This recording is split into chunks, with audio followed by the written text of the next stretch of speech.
Morning बच्चों। आज हम लोग देखेंगे अपना अपना भाग्य, जैनेंद्र कुमार जी का। ठीक है, तो इसके पिछले क्लास में हमने आपको बताया था कि अपने जो बुक में है तो एडिटेड स्टोरी है। एडिटेड स्टोरी मतलब उसमें बहुत सारे प्रसंगों को हटा दिया गया।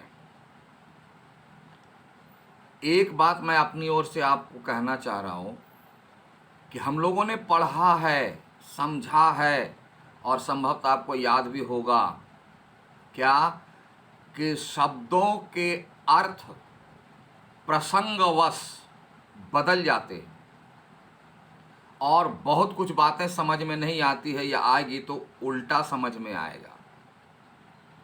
इसीलिए जब तक इस कहानी को पूरा का पूरा यानी पूरी कहानी नहीं पढ़ेंगे तब तक कथाकार के पूर्ण उद्देश्य को समझने में असफल रहेंगे या संभव है कि हम कुछ और समझ लेंगे।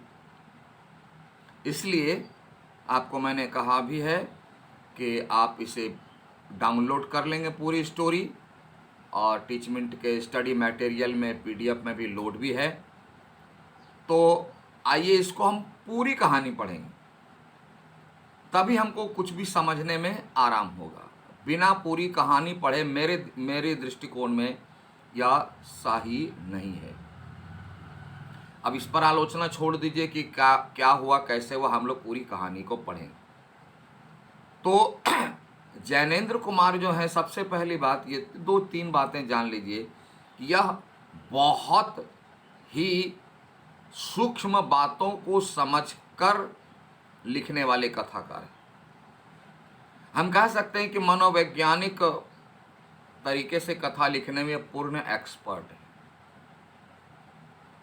तो इसमें प्रत्येक पैराग्राफ में हम लोग देखेंगे और समझेंगे कि हमारी मानसिकता क्या है और कहाँ जा रही है। ठीक है, और तभी हमें समझने में और अपने जीवन को, समाज को आगे ले जाने में सहूलियत होगी। तो आइए शुरू करते हैं अपना अपना भाग्य, जैनेंद्र कुमार। तो सबसे पहले शीर्षक पर कि अपना अपना भाग्य, वहां तो बीच में जो है हाइफन है, देखिए यहां नहीं है लेकिन है, अपना अपना भाग्य यानी अपना अपना भाग्य, यानी हमारा भाग्य कुछ और है, आपका भाग्य कुछ और है, और आपका भाग्य आपके कर्म से है, हमारा भाग्य हमारे कर्म से है, किसी और का भाग्य उसके कर्म से। ठीक है, हमारा सनातन धर्म भी यह बताता है, बहुत सारे धर्म बताते हैं, लेकिन क्या इसकी आड़ में यानी इसके पीछे छिपकर मैं अपनी ड्यूटी से भाग सकता हूं क्या? इसका बहाना लेकर के कि यह उसका भाग्य है, यह मेरा भाग्य है, और इसको आधार बना कर करके क्या मैं या हम अपने दायित्व से भाग सकते हैं क्या? भागना चाहिए क्या? यही सवाल है। मूलतः यही सवाल इस कथा में उठाया है लेखक ने कि आप अपना अपना भाग्य बोल कर करके अपने दायित्व से पीछे नहीं हट सकते। हम नहीं हट सकते क्योंकि व्यक्ति के प्रति, समाज के प्रति, राष्ट्र के प्रति भी हमारा दायित्व है, और उसे उसके भाग्य पर छोड़ करके मैं अपने आप को नहीं बचा सकता। यही सवाल उठाया गया। तो चलिए इसको देखते हैं क्या है कथा की मूल भावना। ये तो शीर्षक, और शीर्षक सार्थक इसलिए है कि पूरी कहानी में देखिएगा 2 पैरेलल भाग्य चलता है। कथाकार कहीं कुछ कहते नहीं, 2 पैरेलल भाग्य चलता है। एक का भाग्य हाई लेवल पर है और दूसरे का भाग्य बिल्कुल बॉटम पर है, और अंत में जो बॉटम वाले भाग्य में जीने वाला है जीने वाले हैं उनका अंत हो जाता है, और ऊपर हाई लेवल वाले जो हैं भाग्य वाले, वह तर्क देते हैं कि यह अपना अपना भाग्य है। यानी ऊपर वाले जो हैं हाई लेवल वाले, जिसको हम लोग कहते हैं हाई एजुकेटेड, हम तो नहीं मानते, वो जो है इसको, इसकी दुर्गति को उसका भाग्य समझ करके अपने दायित्व को से बच जाते हैं। ये कहां तक उचित है आपको विचार करना है, हमको विचार करना है। तो चलिए, तो कहानी का अंत भी, जबकि आपके एडिटेड बुक में इस तरह की बातें नहीं है या नहीं है, क्यों नहीं है पता नहीं, तो आप पूरी कहानी में देखेंगे कहानी का अंत भी इसी से होता है कि अपना अपना भाग्य। तो शीर्षक सार्थक है। पूरी कहानी में दो भाग्य पैरेलल चलता है। पाठ की प्रासंगिकता की, आज के समय में हम लोग यही तो कर रहे हैं, अपने स्वार्थ के लिए जी रहे हैं, अपने स्वार्थ के लिए मर रहे हैं, और समाज के प्रति, देश के प्रति जो हमारा दायित्व है उसे उसके भाग्य पर छोड़ कर करके अपना निजात पा लेते हैं। क्या यह शिक्षित वर्ग का दायित्व है? यह हमें विचार करना है, यह इसकी प्रासंगिकता है। तो चलिए थोड़ा इसे देखते हैं कि बहुत कुछ निरुद्देश्य घूम चुकने पर हम सड़क के किनारे एक बेंच पर बैठ गए। दो मित्र हैं, दोनों हाई एजुकेटेड, अंग्रेजी में बात भी करते हैं, शिक्षित हैं। तो ये लोग होटल में ठहरे हुए हैं और कहीं निकले हैं घूमने के लिए रात में। आजकल तो रात में लोग घूमने निकलते हैं ना, संध्या वक्त नहीं निकलते। तो बहुत कुछ निरुद्देश्य, मतलब मकसद कुछ नहीं है, टारगेट कोई नहीं है, उद्देश्य कुछ भी नहीं घूमने का, ऐसे ही। पर हम सड़क के किनारे की एक बेंच पर बैठ गए। नैनीताल की घटना है। सड़क के किनारे कहीं बेंच है, रेस्ट लेने के लिए बैठ गए, मकसद तो है नहीं। नैनीताल की संध्या धीरे धीरे उतर रही थी। यानी देखना, यह काल्पनिक है। मैंने साहित्य को समझने के लिए पहले ही आपको बहुत सारी बातें बताई कि साहित्य में कल्पना जरूरी है, अनुभव करना जरूरी है, और तुलना करना। ये तीन बातें नहीं आएंगी आपको तो साहित्य का आनंद नहीं ले पाएंगे या ना समझ पाएंगे। तो नैनीताल की संध्या धीरे धीरे उतर रही है, यानी इसका मानवीकरण किया गया मनुष्य की तरह। यानी शाम हो रही है। रुई के रेशे से, भाप से बादल हमारे सिरों को, रुई यानी फॉग जिसको बोलते हो, ठंडे का मौसम है ना, कोहरा जो है उड़ रहा है चारों तरफ और सिर को टच कर कर करके इधर उधर जा रहा है। तो कथाकार कहते हैं कि वह मुझसे खेल रहा है बेरोक टोक, कोई इसको रोकने वाला नहीं। फॉग आ रहा है, सर को टच कर जा रहा है। हल्के प्रकाश यानी लाइट, हल्का हो गया, शाम हो रही है ना, और अंधियारी से रंग कर, यानी वह जो है फॉग जो है उस समय में, यानी शाम हो रही है तो शाम की स्थिति क्या होती है, प्रकाश भी कम और प्रकाश धीरे धीरे घट रहा है, अंधेरा धीरे धीरे बढ़ रहा है। इस सिचुएशन में वो कैसा लगता है?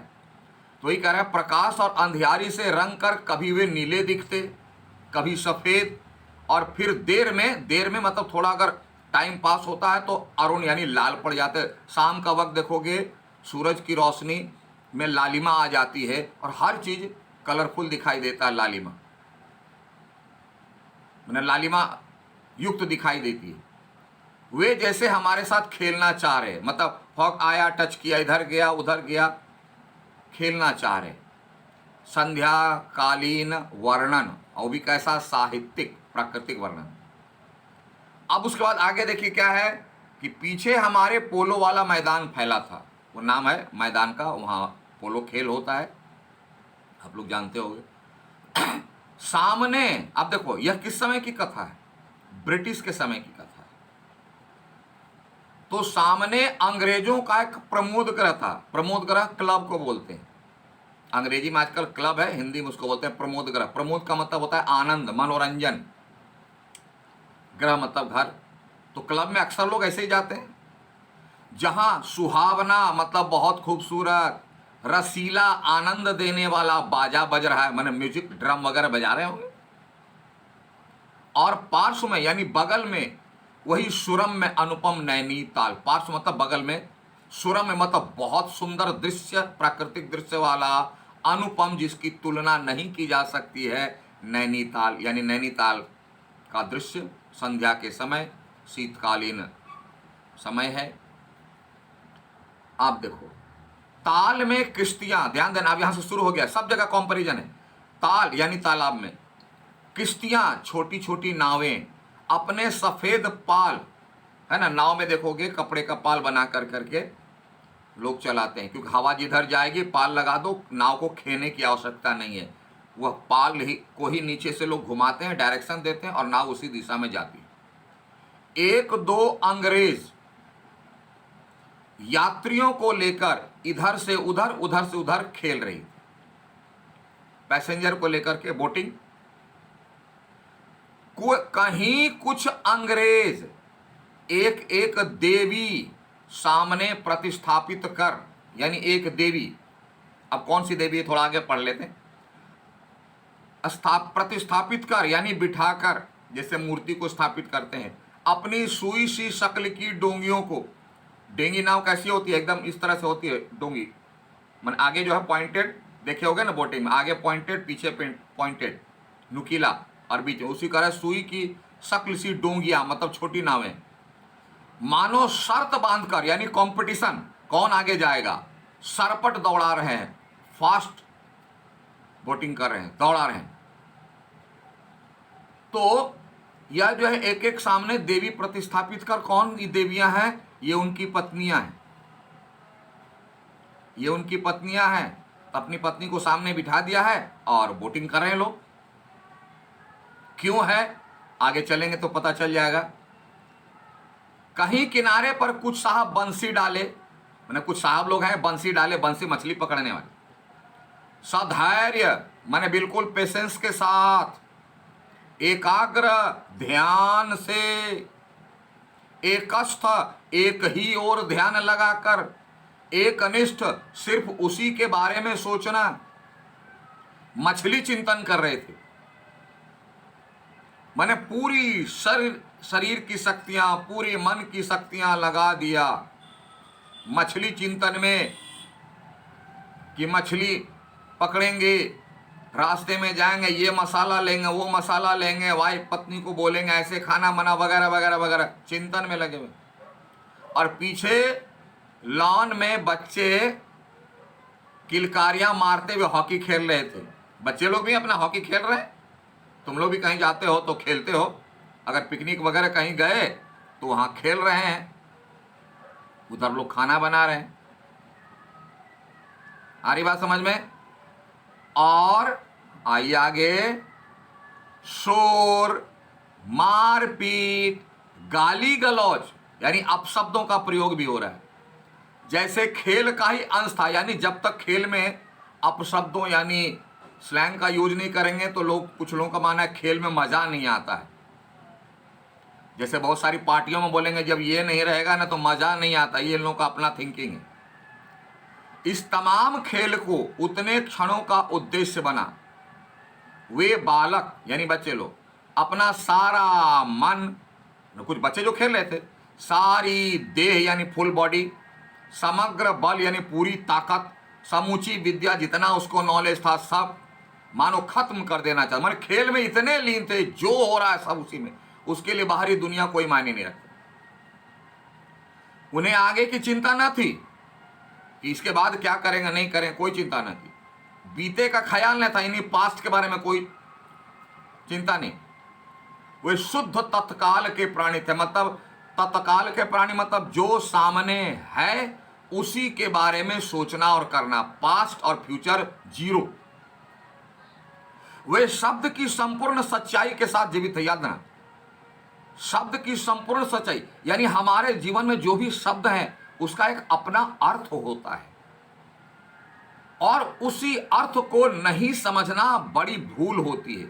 आज हम लोग क्या करते हैं, शब्द लेते हैं लेकिन उसके अर्थ को भूल जाते हैं और अपने अर्थ से, अपने स्वार्थ के मुताबिक उसका अर्थ बना लेते हैं। लेकिन ये शुद्ध प्राणी मतलब ये प्योर, यानी बच्चे हैं, उसके मन में कोई छल कपट द्वंद्व भेदभाव कुछ भी नहीं है। बच्चे हैं तो बच्चे हैं, खेलना है तो खेलना है। लेकिन आज तो तरह तरह के नियम लगा देते, अपने हिसाब से उसका अर्थ बना लेते हैं। ठीक है, तो आज इतना ही रखिए, क्योंकि फिर ज़्यादा लंबा वीडियो हो जाएगा, फिर इसको देखेंगे अगले क्लास में। Thank you, have a nice day.